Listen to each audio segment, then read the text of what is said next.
तो मैडम हमें भी क्या पता आगे फिजिक्स मिल जाए। बिल्कुल मिलेगी, जो ऐसे सोचता है वो फिजिक्स ही पढ़ेगा आगे देखना तो। मैडम मैं हैंगा वाला हूं। तू बहुत प्यारा बच्चा है। वोट मिटा दूं? Yes madam. सुटंकु बोर्ड मिटा दो। Yes madam. तुम्हारी कंपन से लग सर ध्वनि ऊर्जा निकली ना, तो वो ऊर्जा इतनी तेज थी कि मेरी ऊर्जा अस्थिर हो गई और मेरे में कंपन हो गया। जब कंपन तीव्र हुआ तो मैडम और डस्टर अलग अलग हो गए। ये कह रहा है यूरेनियम से कम नहीं है। विस्फोटक मैं क्या मैडम? कोई बात नहीं, कह सकता है, इतना मजाक चलता है। ये मैं जानती हूँ, इसके मन की बात है। तेरे तेरे मैं जानती हूँ तेरे मन के उद्धार है ये। परमाणु बम भी ये बनते हैं? मैं तो यही बोलूंगी क्योंकि मैं यूरेनियम का विखंडन कर रहा हूँ, जिसमें भी विखंडन। अब देखो आप लोगों को यहाँ देखिए न्यूट्रॉन, इस पे परीक्षा में सवाल आया हुआ है बोर्ड में 1 नंबर का, या फिर रिप्रोडक्टिव फैक्टर कहते हैं, या फिर इसको अपन लोग कहते हैं पुनरुत्पादन गुणांक। ठीक है, पुनरुत्पादन गुणांक या फिर न्यूट्रॉन गुणन गुणांक। इसे के द्वारा दर्शाते हैं। किसके द्वारा दर्शाते हैं अपन? के द्वारा। ये क्या चीज है, इसकी एक बार अपन सूत्र को समझ लेते हैं। किसी पीढ़ी में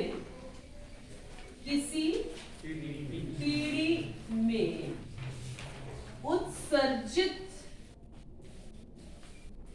न्यूट्रॉन की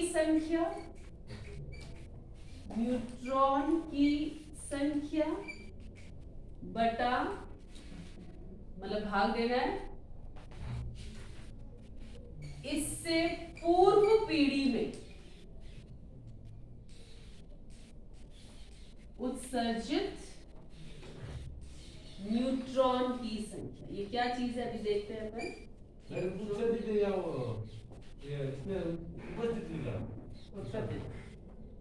चल उपस्थित कर लेते हैं, एक ही बात है। अभी तो समझ जाएगा।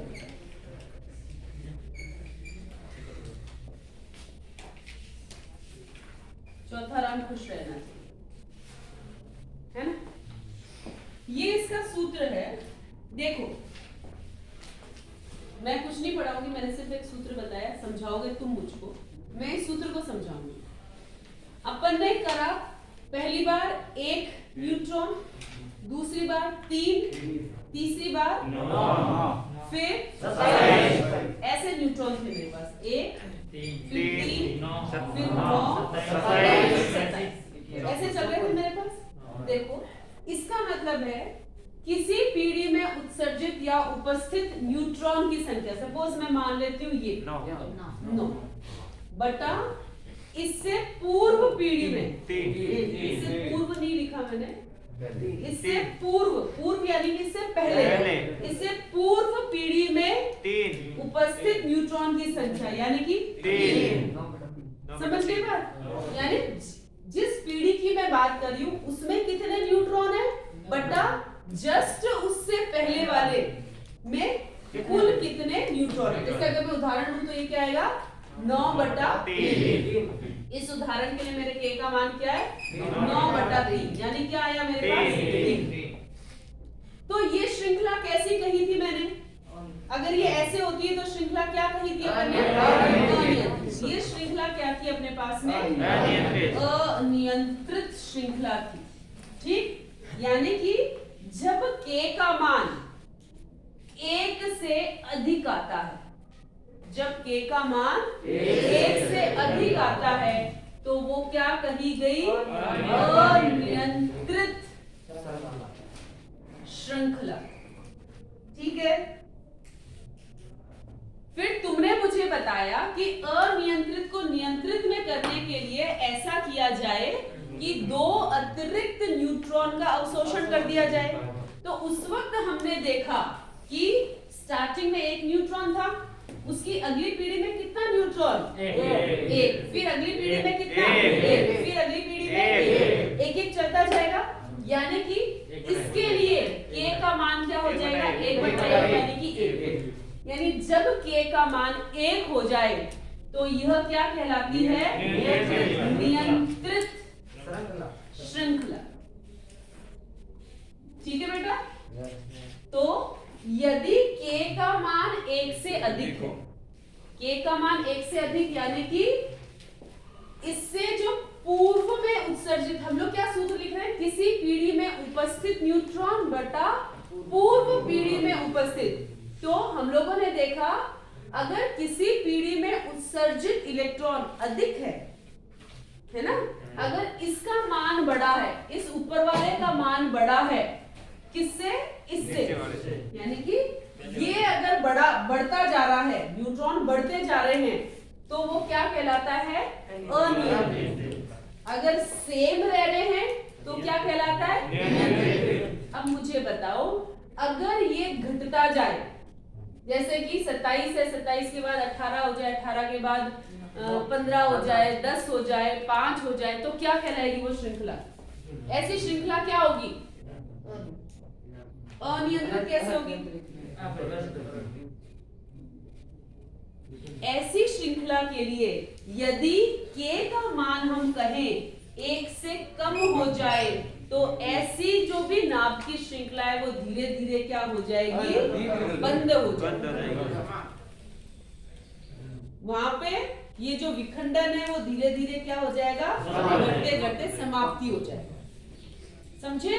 तो परीक्षा में पूछा गया था शायद अनियंत्रित श्रृंखला के लिए न्यूट्रॉन गुणक कितना होता है, या शायद नियंत्रित के लिए, दोनों में से कोई एक पूछा गया था परीक्षा में 2018 में।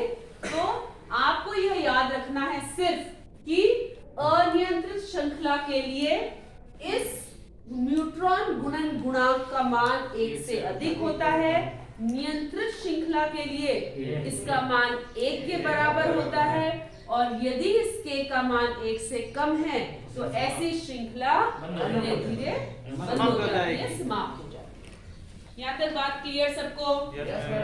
इसमें से 1 नंबर का यही सवाल पूछेंगे कि इसका नाम दे दिया जाएगा, एक और नाम है, ध्यान रखिएगा इसका मान अनियंत्रित के लिए 1 से बड़ा, नियंत्रित के लिए, और अगर 1 से कम है तो वो बंद हो जाएगी। ये इसमें याद रखना, 1 नंबर का सवाल। ठीक है? चले आगे।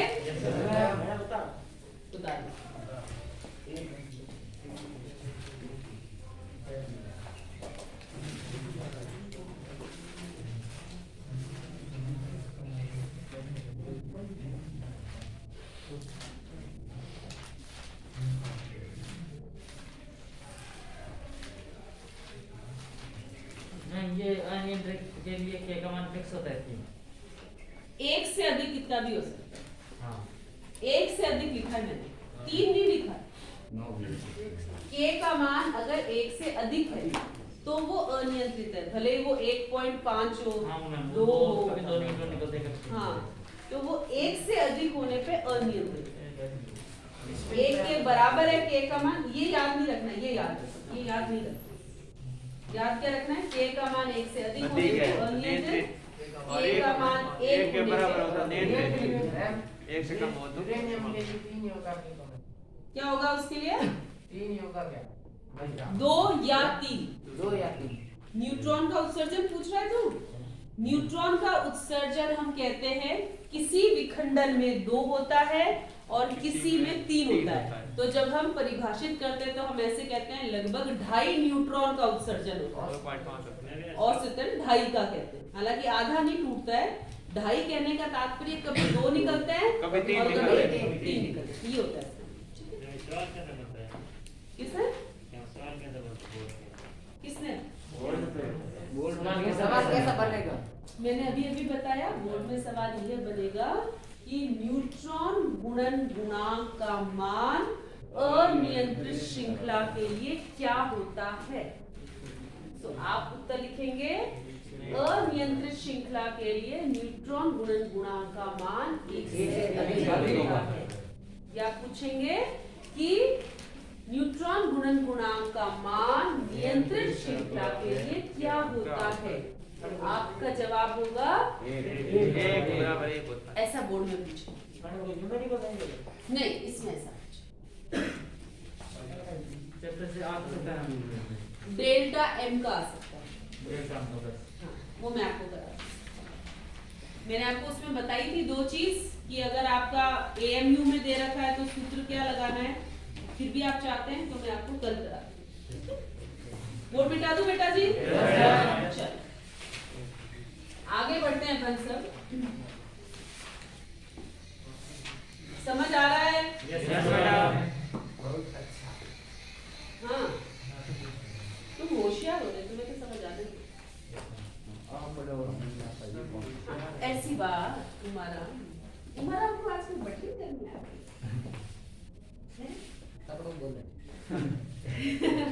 चलो वापस आते हैं अपने नाभिक के विखंडन की तरफ अपन सब। देखो बच्चों, मैंने शुरू में एक बात कही कि यूरेनियम के दो समस्थानिक होते हैं। कौन कौन से होते हैं? यूरेनियम 238 और यूरेनियम 235। ये दो समस्थानिक पाए जाते हैं प्राकृतिक रूप से यूरेनियम के दो समस्थानिक है, यूरेनियम 238 और यूरेनियम 235। यदि आप देखो कि ये कितने प्रतिशत में पाए जाते हैं तो हम देखते हैं यूरेनियम 238 लगभग 99.3% होता है और यूरेनियम 235 सिर्फ 0.7% ही पाया जाता है। मतलब अगर 100 आपके नाभिक है यूरेनियम के तो लगभग 99.3 यानी कि 99 से भी अधिक संभावना है कि वो किसके होंगे? यूरेनियम 238 के। और उसमें से शायद एक तुम्हारा किसका होगा? यूरेनियम 235। या मैं आपको ऐसे समझाऊं, अगर 1000 किलो या 1 किलो यूरेनियम है आपके पास में, 35 ऊपर आएगा ये भी चाहिए। क्यों? देख लेंगे क्यों 35 है ना मैडम, 235 ऊपर दे रखा है। ऊपर के कैसे क्या मतलब? हमें भी यूरेनियम 235 का 99% ऊपर में नहीं कहाँ लग रहा है तुमको ऐसा? मैडम ये ना 235 है ना, पहले दे रखा और 238 बाद में दे रखा। ये सही है। चलो खैर देख के बताए, अच्छी बात है आप लोगों की, पर ये चीज सही है, वो थोड़ा सा गलत छप गया होगा।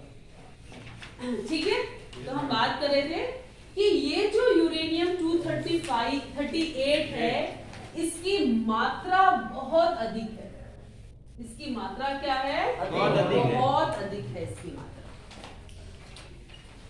जो प्राकृतिक यूरेनियम है उसमें से बहुत ज्यादा मात्रा में यूरेनियम 238 उपस्थित है, किंतु यूरेनियम 238 द्वारा विखंडन पॉसिबल नहीं है। विखंडन यूरेनियम 238 में संभव नहीं है। विखंडन सिर्फ किस में संभव है आपका? यूरेनियम 235 में ही विखंडन होता है।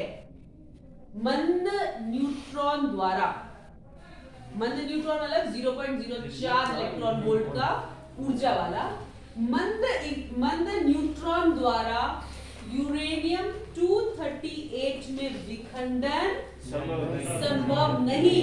क्यों?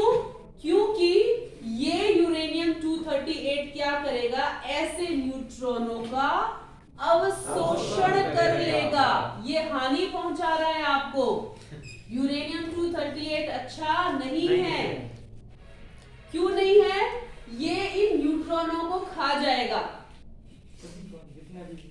हाँ, तो फिर हमारा वहां पर विखंडन नहीं हो पाएगा। तो ये सही नहीं है। मंद न्यूट्रॉन न्यूट्रॉन द्वारा यूरेनियम 238 में विखंडन संभव नहीं, क्योंकि ये क्या करता है, ऐसे न्यूट्रॉनों का अवशोषण कर लेता है। मंदगामी न्यूट्रॉनों द्वारा सिर्फ और सिर्फ यूरेनियम 235 में ही विखंडन संभव है, किंतु इसका जो प्रतिशत है वो बहुत कम है। हमारे पास एक समस्या ये है कि जिसमें विखंडन हो सकता है, जिससे हमको ऊर्जा प्राप्त हो सकती है, आगे जाके यह नाभिकीय ऊर्जा विद्युत ऊर्जा में बदली जाती है।